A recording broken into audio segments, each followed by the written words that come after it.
Hindi ko inaasahan na ang simpleng pagbisita ko sa probinsya ng foreman ko ay ang magiging dahilan para magulo ang isip ko. Dahil yun ang unang beses na muli kong makikita ang inaanak kong si Melay. Dear Miss Love, magandang araw po sa inyo, pati na rin po sa lahat ng tagapakinig ng channel nyo. Ako nga pala si Lito. Ilang linggo kaming naka-assign noon sa isang proyekto sa may bayan malapit sa bundok. Road expansion ang trabaho namin. Ako ang engineer na namamahala at si Jose ang foreman ko. Matagal ko na siyang kasama sa trabaho. Ilang dekada na rin. Tahimik lamang siyang tao, masipag at higit sa lahat mapagkakatiwalaan. Kaya nung sinabi niyang sa bahay na lang nila ako tumuloy habang ginagawa namin ang proyekto, pumayag ako kaagad. Wala namang problema, Sir Lito.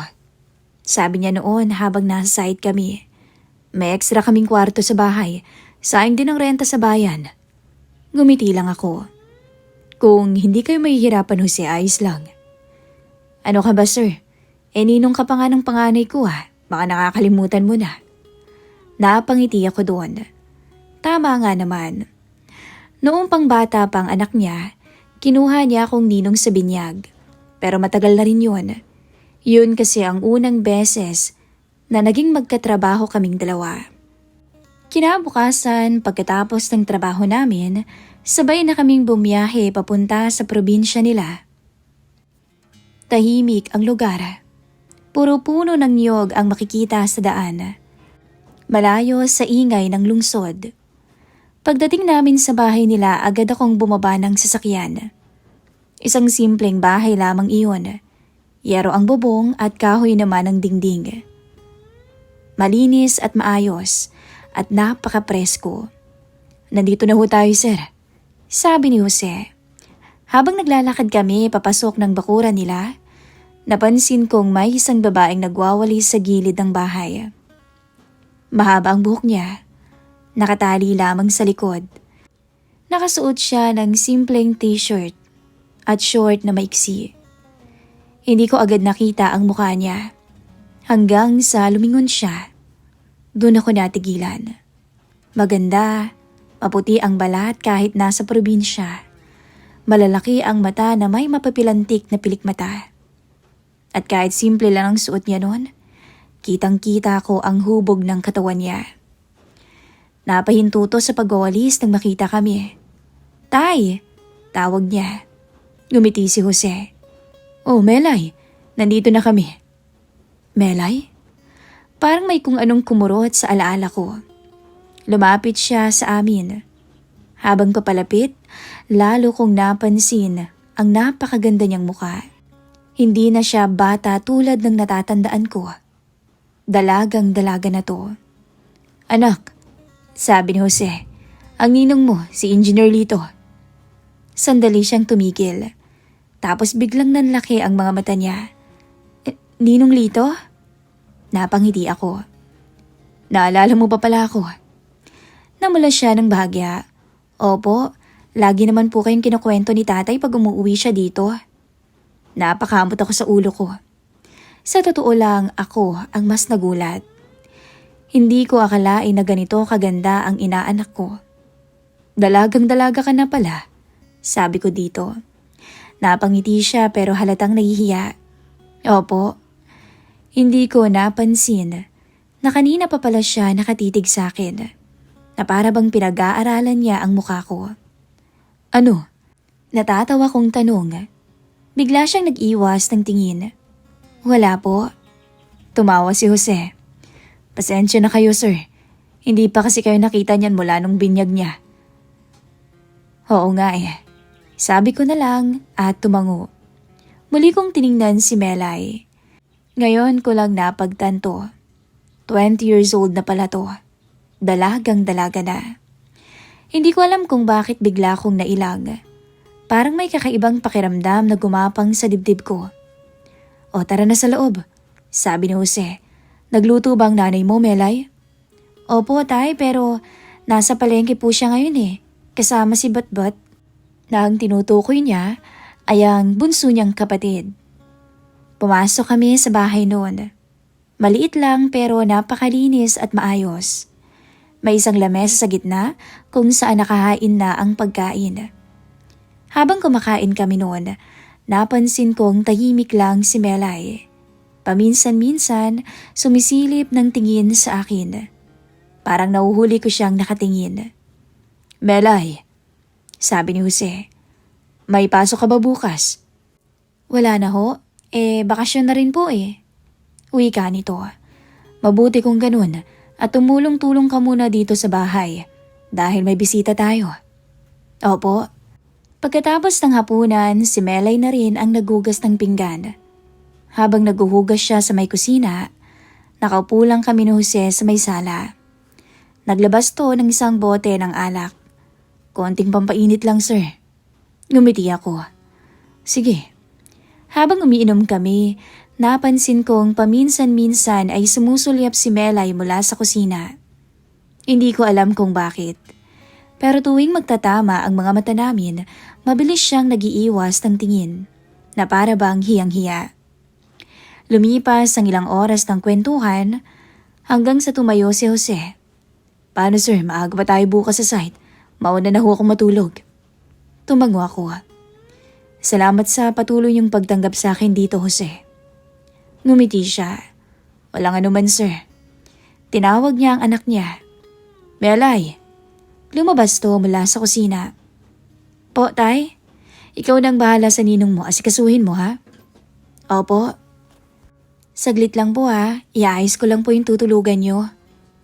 Tahimik kaming naglakad papunta sa maliit na kwarto. Binuksan niya ang pinto. Dito po kayo, ninong. Kunin ko lang po yung electric fan. Salamat. Pagpasok ko sa loob, nilapag ko ang bag ko sa kama. Pagbalik niya, ayos na ang lahat. Akala ko aalis na siya, pero nanatili lang to sa may pintuan. Napansin kong muli na naman siyang nakatitig sa akin. May sasabihin ka ba? Tanong ko. Umiling lamang siya. Wala po. Sandali siyang nag-isip bago ulit nagsalita. Hindi ko lang po akalain na ganyan kayo.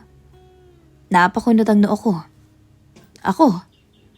Ngumiti siya ng marahan. Opo, akala ko po kasi sobrang tanda niyo na. Natawa ko. Aba, matanda na talaga ako. 48 na ako eh. Hindi po halata eh. Napailing siya. Gwapo ho kayo. Sobra. Namumulang sabi niya. Hindi ko alam kung bakit bigla akong natahimik. Parang may kung anong bumigat sa hangin sa pagitan namin. Nag-iwas siya ng tingin matapos niyang sabihin yun. Good night po, Ninong. At salamat po sa pagbisita. Tumango ako. Good night din, Melay. Umalis siya at marahan ng sinara ang pinto. Naiwan akong mag-isa sa kwarto. Huminga ako ng malalim habang nakaupo sa kama. Hindi ko alam kung bakit bigla kong nakaramdam ng kakaibang kaba. Sa isip ko, paulit-ulit na bumabalik ang mukha ng inaanak ko. Si Melay. Hindi ko inaasahan na ganito siya kaganda. At lalong hindi ko inaasahan na ilang linggo kaming magsasama sa iisang bubong. At sa loob ng ilang linggong yon, hindi ko pa alam na may mangyayaring hindi ko kailanman naisip na magaganap sa pagitan namin. Maaga kaming gumising kinabukasan. Hindi pa sumisikat ang araw nang kumatok si Jose sa pintuan ng kwarto ko. Sir Lito, gising na ho ba kayo? Napabalikwas ako noon sa kama. Oo Jose, gising na ako. Paglabas ko ng silid, naamoy ko agad ang kape. Nasa mesa si Melay, naghain na ng almusal, kasama ang nanay niya. Magandang umaga, engineer. Bati ni Ellen, ang asawa ni Jose. Pasensya ka na't di na kita naasikaso kahapon. Ayos lang ho. Muli akong napatingin kay Melay. Simple lang ang suot niya. Isang manipis na t-shirt at maikling short. Pero kahit ganoon, hindi ko maiwasang mapatingin. Napakaputi talaga niya. matangkad din, na lalong nagbibigay ng dahilan sa akin para mapatitig lalo sa kanya. "Good morning po, Ninong," sabi niya habang ngumingiti. "Good morning din, Melay." Hindi ko alam kung bakit ako naiilang. Kagabi pa kasi, may kakaiba na akong nararamdaman tuwing nakikita ko siya. Umupo na kami sa mesa. "Maaga tayo, Jose, at marami tayong gagawin sa site," sabi ko dito. Tumango lang si Jose. Habang kumakain kami, napansin kong tahimik lang si Melay. Pero paminsan-minsan nahuhuli ko talaga siyang tumitingin. At tuwing magtatama ang mga mata namin, labis-labis ang kabang nararamdaman ko. At parang ganun din siya. Pagkatapos ng almusal, nagpaalam na kami. "Ellen, Melay, aalis na kami," sabi ni Jose. "Opo, Tay. Baka gabihin na kami, ha?" "Opo." Lumabas na kami ng bahay. Maghapon kami sa kalsada. Mainit, malikabok. Puro trabaho, utos sa mga tauhan. Kaya nang matapos ang araw, pagod na pagod din ako. Pagdating namin sa bahay, may ilang kapitbahay na naghihintay kay Jose. "Inom muna tayo," sigaw ng isa. Tumawa lang si Jose. "Paano, engineer, pagbibigyan ba natin?" Hindi na ako tumanggi. "O sige, walang problema." Kaya nauwi na naman sa inuman ng gabi. Sa ilalim ng puno ng bangga sa bakuran, naglatag kami ng mesa. May pulutan, alak at kwentuhan. Si Melay paminsan-minsan lumalabas para maglagay ng pulutan. Sa tuwing lalapit siya sa mesa, pakiramdam ko ay umiinit ang paligid. Hindi ko alam kung bakit. Bandang 9:09 na ng gabi nang matapos ang inuman. Isa-isa nang umalis ang mga bisita. Si Jose naman ay halos hindi na rin makalakad. "Sir, pasensya na," sabi nito habang tatawa-tawa. "Ayos lang, Jose." Tinulungan ko na si Aling Ellen na ipasok ito sa bahay. Pagdating nga sa sala, agad tong bumagsak. "Mamaya pa ako matutulog," wika nito. Pero ilang segundo lang, humihilik na to. Natawa na nga lang si Ellen. At ako naman ay napailing. Pumasok na rin ako sa kwarto ko. Humiga na ako sa kama. Pagod ang katawan ko, pero hindi pa ako inaantok. Napakatahimik ng kapaligiran. Malayong malayo sa buhay ng lungsod. Hanggang sa biglang tumunog ang pinto. Napabangon ako nang bumukas to. Nagulat ako nung makita ko kung sino ang pumasok. Si Melay. "Ninong, napakunot ang noo ko. Melay, anong ginagawa mo dito?" Marahan niyang sinara ang pinto. Wala po. Makikipagkwentuhan lang po sana." Nito. "Gabing-gabi na." Wika ako naman, pero hindi siya sumagot. Lumapit siya ng kaunti. Ngayon ko lang napansin na nakapambahay lang siya. Basa pa ang buhok niya, parang bagong ligo. Nakaduster na hindi lalampas sa tuhod. May tatanong lang po ako," sabi niya. "Ano yun, Melay?" Diretso siyang tumingin sa mga mata ko. "May asawa ho ba kayo ngayon?" Napatigil ako.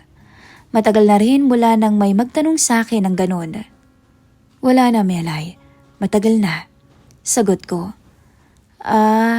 So hiwalay na po kayo?" Tumango ako. Matagal na kaming hiwalay ng ex-wife ko. Tahimik siya sandali at parang may iniisip. Tapos muli siyang nagsalita. Kung ganoon, napakunot ang noo niya. "Kung ganoon, ano?" Tumingin siya sa akin ng diretso. "Kung ganoon, wala palang magagalit sa gagawin ko kung sakali, no?" Parang biglang may kumabog sa dibdib ko. "Anong ibig mong sabihin?" Lumapit pa siya. Ngayon, halos isang hakbang na lang ang pagitan namin. "Ninong," mahina niyang sabi, "gusto kita." "Melay, hindi ko akalain na ganito kayo." "Ganito?" Mas gwapo kayo sa iniisip ko." Napailing ako. "Melay, lasing ka ba?" Umiling siya. "Hindi po." "Kung hindi, bumalik ka na sa kwarto mo. At baka makita ka pa ng nanay mo. Pero hindi siya gumalaw. Sa halip ay ngumiti siya ng bahagya. Tulog na po siya. Bakit, natatakot po kayo? Hindi ako natatakot. Ayaw niyo ba sa akin? Napabuntong hininga ko. Melay, inaanak kita. Alam ko po. Kaibigan ko ang tatay mo. Alam ko rin po. Kung alam mo naman pala, bakit ka nandito? Hindi siya sumagot. Sa halip, lumapit pa siya. Hanggang sa halos magkatapat na kami. Ninong, bulong niya, hindi ba pwedeng minsan ako naman ang masunod sa gusto ko? Lagi naman akong sumusunod sa kanila. Bawal mag-boyfriend. Ayos lang. Bawal lumabas ng bahay. Ayos lang. Bawal gumala. Ayos lang. Bawal ako sa lahat. Okay lang. Pero siguro naman, ngayon na nandito naman ako sa bahay, pwede kong gawin yung gusto ko, hindi ba? Hindi ko alam kung bakit biglang bumilis ang tibok ng puso ko. Melay, maganda ba ako, Ninong? Nagulat ako sa tanong niya. Bakit mo tinatanong ang mga yan? Sabihin niyo po muna, maganda ba ako? Napabuntong hininga ko. Oo naman, sabi ko. Umiti siya. Talaga? Oo. Kung ganoon, unti-unti siyang lumapit pa hanggang sa maramdaman ko na ang init ng katawan niya. Ninong, mahina ang boses niya. Curious lang ako sa isang bagay. Melay, mahirap ang ganyan. Pero bago ko pa matapos ang sasabihin ko, bigla niyang hinawakan ang kamay ko. Mainit ang palad niya. At doon ko na pagtanto, hindi ko na alam kung paano ko pa mapipigilan ang nangyayari. Nung ilapat niya Miss Love ang labi niya sa akin, tuluyan na akong nawala sa ulirat. Idagdag pa na nakainom ako that time. Kaya naman agad ko na rin siyang sinunggaban. Gusto kong matuto, Ninong. Marami kang matututunan, Melay. Bulong ko sa tenga niya. Kaya nga siguraduhin mo na bago ka umalis, na iturong mo na lahat sa akin, ha? At nung gabing yon, Miss Love, nangyari ang lahat sa pagitan namin. At sa hindi ko inaasahan, oo, ako ang unang lalaki sa buhay ni Melay. At doon nagsimula ang isang lihim na relasyon na hindi talaga dapat sinimulan. Lumipas ang isang araw. Araw ng linggo noon kaya walang trabaho sa site. Pagkagising ko pa lang ng umaga, tahimik na ang paligid ng bahay ni na Jose. Naririnig ko lang ang tilaok ng mga manok at ang mahihinang kalansing ng mga kaldero sa kusina. Paglabas ko ng kwarto, nakita ko si Jose na nakaupo sa may mesa habang umiinom ng kape. Magandang umaga ho, sabi niya. Magandang umaga din. Sagot ko habang umupo sa tapat niya. Maya-maya lumabas si Melay mula sa kusina, dala-dala ang isa pang tasa ng kape. Nang ilapag niya yon sa harap ko, napansin ko ang ngiti sa labi niya. Para sa inyo po, Ninong. Salamat, Melay. Hindi ko tuloy na iwasang maalala ang nangyari noong nakaraang gabi. Kahit anong pilit kong itaboy sa isip ko yon, bumabalik pa rin ang alaala. Parang ramdam ko pa rin ang init ng katawan niya. Siya nga pala, anong balak niyo ngayon, sir? Tanong ni Jose habang humihigop ng kape. Wala naman, baka magpahinga lang. Bigla siyang ngumiti. Sayang naman kung hindi kayo gagala. Maraming magagandang lugar dito sa bayan namin. Napatingin ako sa kanya. Talaga? Oo naman. May ilog, may falls, magaganda yun. Pagkatapos ay napalingon siya sa anak niya. Melay, samahan mo kayang ninong Lito mong mamasyal kung gusto niya. Narinig yun ni Melay at agad akong sinulyapan. Kitang-kita ko ang pagngiti niya. Pwede naman po, sabi niya. Para makita niyo rin po ang lugar namin dito. Dagdag pa niya. Tumango lang ako. Kung hindi ka busy. Nako, hindi po. Tahimik akong nagkape pero pakiramdam ko may kakaibang kuryente na sa pagitan namin ni Melay. Maya-maya, tumayo siya. Nay, maghahanda po ako ng baon namin. Lumabas ang nanay niya mula sa kusina. O sige, magdala kayo ng pagkain at baka abutin kayo ng hapon doon. Bandang magtatanghali nang mag-aya na si Melay. Alis na ho tayo para naman masulit natin yung araw. Nasa sala ko noon at nagbabasa ng lumang dyaryo. Ngayon na ba? Opo, para hindi masyadong mainit. Lumabas na kami ng bahay. Nasa bakuran ang motor nila Jose. Kayo na po ang mag-drive, Ninong Lito. Sabi niya, hindi na ako tumutol pa. Sumakay na siya sa likod ko at pinaandar ko na ang motor. Ilang segundo pa lang, nararamdaman ko na ang pagyakap niya sa akin mula sa likod. Mahigpit at ramdam ko ang init ng katawan niya. Hindi ko alam kung bakit pero parang biglang bumilis ang tibok ng puso ko. Tahimik kami habang binabaybay ang kalsada ng probinsya. Napaka-presko at napakaganda. Hanggang sa maya-maya bigla siyang nagsalita. Ninong. Bakit? Naalala niyo po ba yung nangyari nung nakaraang gabi? Bigla akong napaubo. Halos maipreno ko pa nga ang motor. Melay. Po? Kalimutan mo na yon. Narinig ko ang mahinang pagtawa niya sa likod ko. Paano kung ayoko? Napahigpit ang hawak ko sa motor. Melay. Totoo naman eh. Hindi ko alam kung anong sasagot ko. Buti na lang at ilang minuto pa ay narating na namin ang pupuntahan. Naglakad pa kami bago kami tuluyang makarating doon. Isang ilog iyon sa may paanan ng bundok. Malinaw ang tubig at napapalibutan ng malalaking bato at puno. Napanganga talaga ako nung makita ko yun. Ang ganda, sabi ko. Gumiti si Melay. Sabi ko po sa inyo eh. Napakatahimik ng lugar. Tanging lagaslas ng tubig ang maririnig, pati na ang mga ingay ng mga ibon at ang hangin. Naglatag kami ng banig sa ilalim ng puno. Inilabas niya ang mga baon naming pagkain. Ito yung bigay ni Mama, sabi niya, para daw kung hapunin tayo dito. Umupo ako sa banig. Habang kumakain kami, paminsan-minsan ay nagtatama ang mga mata namin. At sa tuwing mangyayari iyon, parang may ibig sabihin ang ngiti niya. Pagkatapos kumain, tumayo siya. Maglakad tayo dun sa may bato. Sumunod ako. Sa gilid ng ilog may malaking bato kung saan tanaw ang dumadaloy na tubig. Umupo siya doon at tinapik ang tabi niya. Dito kayo. Umupo ako. Tahimik lang kami sandali habang pinapanood ang agos ng ilog. Maligo tayo mamaya ha, sabi niya. Hanggang sa muli siyang nagsalita. Ninong, galit ba kayo sa akin? Bakit naman? Dahil sa ginawa ko nung isang gabi. Napabuntong hininga ko. Hindi. Talaga? Oo, hindi. Gumiti siya. Akala ko iiwas na kayo sa akin. Melay, hindi dapat nangyari yun. Bakit naman? Napatingin ako sa kanya. Alam mo naman kung bakit, hindi ba? Sandali siyang natahimik. Pagkatapos ay tumingin sa ilog. Pero nangyari naman na eh. Hindi ako nakasagot. Maya-maya pa, dahan-dahan siyang lumapit. Hanggang sa halos magkadikit na ang balikat namin. Ninong Lito, mahina ang boses niya.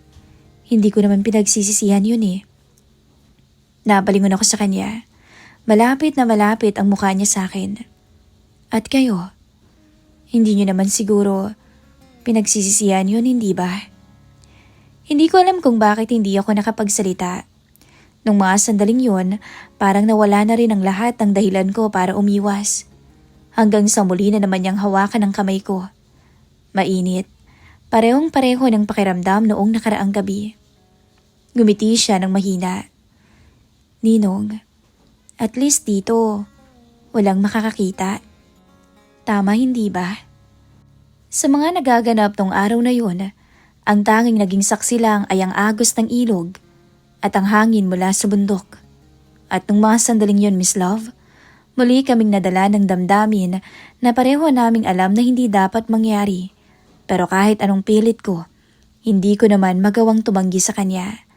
At doon, sa lugar na iyon nagsimula na mas lalong lumalim ang lihim sa pagitan namin. Mabilis lumipas ang mga araw at linggo sa probinsya. Parang kailan nga lang nang dumating ako roon, napagod mula sa trabaho sa Maynila. Pero ngayon, huling araw na namin. Kinagabihan, nagkaroon ng simpleng salo-salo sa bahay ni na Jose. Nagpasalamat ako sa mga nakasama namin sa proyekto. Tulad ng mga nakaraang gabi, may kaunting inuman. Pero iba ang pakiramdam ko ngayon. Mabigat ang dibdib ko. At hindi ko yun maipaliwanag. Paminsan-minsan napapatingin ako kay Melay na abala sa kusina kasama ang nanay niya. At tuwing magtatama ang mga mata namin, may ngiti siyang binibigay na parang may lihim kaming dalawa. Bandang 9:00 ng gabi nang matapos na ang lahat. Si Jose ay agad na nakatulog. Ako naman pagkapasok sa kwarto, naupo na sa kama. Tahimik ang buong bahay. Alam kong bukas ng umaga aalis na kami. Hindi ko alam kung bakit parang may lungkot akong nararamdaman. Ilang minuto pa ang lumipas nang makarinig ako ng marahang katok. Napatingin ako sa pinto. Pasok. Dahan-dahang bumukas ang pinto at hindi ako nagkamali. Si Melay. Pumasok siya sa loob at dahan-dahang sinara ang pinto. Napabuntong hininga ko. Alam kong pupunta ka. Ngumiti siya. Paano niyo naman nalaman? Kilala na kita. Lumapit siya at naupo sa tabi ko sa kama. Tahimik kaming dalawa. Parang parehong nag-iisip kung ano ang sasabihin. Aalis na kayo bukas, sabi niya. Oo, babalik na sa Maynila. Mamiss ko kayo. Napatingin ako sa kanya. Melay. Ngumiti siya. Pero may lungkot ang mga mata niya. Hindi ko naman po pinagsisisihan yung nangyari sa atin eh. Hindi ako agad nakasagot. Daan-daan niyang hinawakan ng kamay ko. Salamat po. Para saan? Sa lahat. Napabuntong hininga ko. Hindi ko alam kung paano ipapaliwanag ang lahat ng nararamdaman ko. Kaya naman hinila ko na lamang siya at niyakap. Mahigpit. Mag-aaral ka ng mabuti. Sabi ko sa kanya. Tumango siya habang nakayakap pa rin. Tapos naman na po ako sa susunod na taon eh. Talaga? Opo. Lumayo siya ng kaunti para tumingin sa akin. Pagkatapos noon, pupunta po ako ng Maynila. Napakunot ang noo ko. Anong gagawin mo dun? Maghahanap po ako ng trabaho. Natahimik ako. Pero bigla siyang nagtanong. Ninong? Pag pumunta ako doon, pwede bang sa'yo muna ako tumuloy? Parang tumigil ang mundo ko ng mga sandaling yon. Hindi ko alam ang isasagot. Napatingin lang ako sa kanya. Sa mga mata niya na parang may halong pag-asa at kaba. Hindi ko pinag-isipan ng matagal. Basta ang alam ko, tumango ako. Sige. Ngumiti siya ng malawak. Yung ngiti na hinding-hindi ko makakalimutan. Hindi na ako nakapag-isip ba kung tama ba o mali ang sagot ko. Basta sa gabing yon, parang gusto na lang namin sulitin ang natitirang oras bago kami maghiwalay kinabukasan. Kinabukasan nga ng umaga, umalis na kami ni Jose papuntang Maynila. Habang nasa sasakyan, napatingin ako sa side mirror. Nakatayo si Melay sa harap ng bahay nila. Nakatingin habang papalayo kami. Hindi ko alam kung bakit pero parang may naiwan na parte ng sarili ko sa probinsyang yun. Pagbalik ko ng Maynila, bumalik ulit ako sa normal kong buhay. Trabaho, site, plano o mga plano at proyekto. Pero may isang bagay na nagbago. Hindi na ako mapakali. Tuwing gabi, naaalala ko ang probinsya. Ang ilog, ang hangin, at higit sa lahat, si Melay. Lumipas ang ilang araw, Miss Love, isang gabi noon, habang hawak ko ang cellphone ko, may notification na lumabas. Isang friend request. Tingnan ko kung sino, at doon ako napangiti nung makita ko ang pangalan niya. Melay Andrea.